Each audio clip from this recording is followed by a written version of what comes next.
Hi everyone, it's आशी again. फिर से अपनी यादों की पुरानी किताब के साथ में बहुत टाइम बाद मैं आज एक वीडियो शूट कर रही हूँ। Basically I was in a meeting और मेरी माँ का, मेरे दोस्तों का कॉल बैक टू बैक आ रहा था and I was on zoom call, so I couldn't attend. कल शाम को I got into the fight with my loved one कि यार तुम आ क्यों नहीं रहे हो यहाँ पे, तुम आ क्यों नहीं रहे हो यहाँ पे। ठीक है, मतलब आई नो कोविड है, नहीं आ सकते हैं, मैं नहीं जा पा रही हूँ, मैं यहाँ फंसी हूँ, वो लोग वहाँ पे फंसे हुए हैं, मुझे उनकी टेंशन है, उनको मेरी टेंशन है। बैठे बैठे बस दिमाग में कुछ ख्याल आए कि अगर वो लोग आते तो मैं कैसे चाहती हूँ कि वो लोग कैसे आएँ। मतलब यू नो समटाइम्स कभी आपके साथ में ऐसा हुआ है कि अचानक से कोई ऐसा एहसास होता है, एक ऐसा पल आता है आपके पास में कि आपको लगता है कि हाँ यार, दिस इज़ द मोमेंट जहाँ पे आपको साथ में होना चाहिए था किसी के। सो चूँकि जैसा कि मैंने आपको पहले अपने वीडियोज़ में भी बताया था, मैं बातों में थोड़ी सी कच्ची हूँ, अभी भी दिमाग से बच्ची हूँ। तो अपनी बातों को ना कहते हुए मैंने अपने फीलिंग्स को शब्दों में ढालने की कोशिश की कि जब तुम आओगे तो तुम कैसे आओगे, मैं क्या इमेजिन करती हूँ कि तुम कैसे आओगे। तो तुम आना कभी यूँ ही जैसे बरसात में मिट्टी की गंध आती है। तुम आना कभी यूँ ही जैसे बरसात में मिट्टी की गंध आती है। तुम आना जब बेतरतीब सी बिखरी किताबें हों। तुम आना जब बेतरतीब सी बिखरी किताबें हों। तुम आना जैसे किसी पुरानी किताब की खुशबू आती है।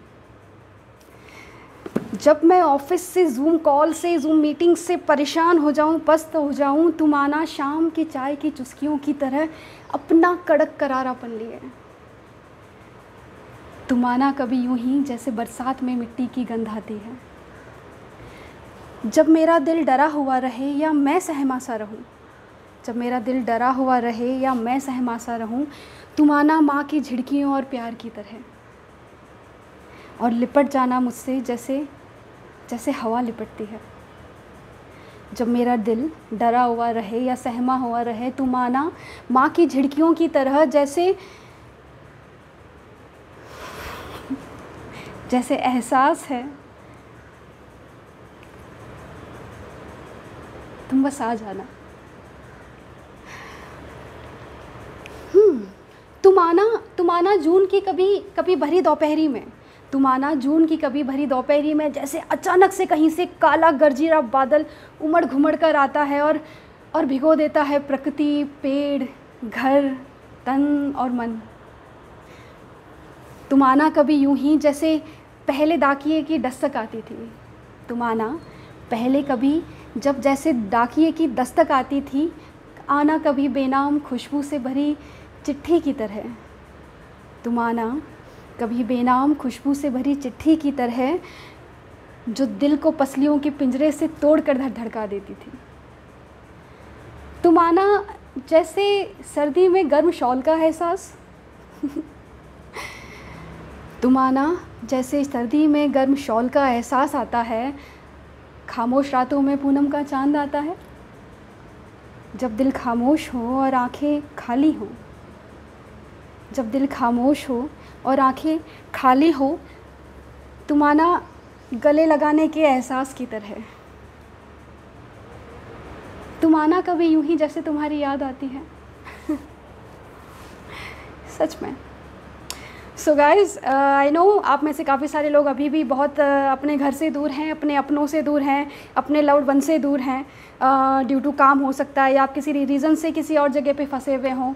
सबको याद आ रही है, कहीं ना कहीं गाए बगाए पूरे दिन के कॉन्वर्जेशन में निकल ही जाता है, यार तुम यहाँ पे क्यों नहीं हो, तुम आ क्यों नहीं जाती हो, या फिर तुम आ क्यों नहीं जाते हो। ठीक है, और उस पूरे दिन में एक एहसास आपके पास में आता है, एक मोमेंट आता है जब शाम के टाइम पे जब आप चाय पी रहे होते हो या अचानक से बारिश हो जाती है जैसे आजकल के मौसम में हो रहा है, या जब आप अपनी रसोई में पकोड़े बना रहे होते हो, तो आपको लगता है कि हाँ यार कोई शेयर करने वाला होना चाहिए था। वो माँ की डांट याद आती है, तुम्हारा प्यार याद आता है, सब याद आता है। सो गाइज़, हाँ कमेंट सेक्शन में मुझे लिखकर बताइएगा कि अगर आप ऐसी किसी सिचुएशन में फंसे हैं तो आपको क्या लगता है कि अगर कोई आपका प्यार करने वाला आपसे मिलने के लिए आना चाहे तो आपको किन किन मोमेंट्स के ऊपर उसका ये एहसास याद आता है, या ऐसा आपके लाइफ में क्या होता है। हो सकता है कभी गली के कोने से मुड़ते हुए, कभी किसी घर को देखते हुए, कभी छत पे खड़े हुए किसी चेहरे को देखते हुए उसकी झलक मिल जाए। ऐसा क्या है जो आपको अपने अपनों की याद दिलाता है इस टाइम पे। और इस पेंडेमिक के टाइम पे आई जस्ट विश कि आप सभी लोग स्वस्थ रहें, खुश रहें, अपने अपनों के साथ रहें, और जो अपने अपनों के साथ में नहीं हैं कॉल करते रहें, बात करते रहें। Okay, so bye guys, I will meet you with my second video very soon. Till then आपका प्यार बनाइए रखिए। चैनल को लाइक, सब्सक्राइब और कमेंट करना बिल्कुल ना भूलिए। बाय।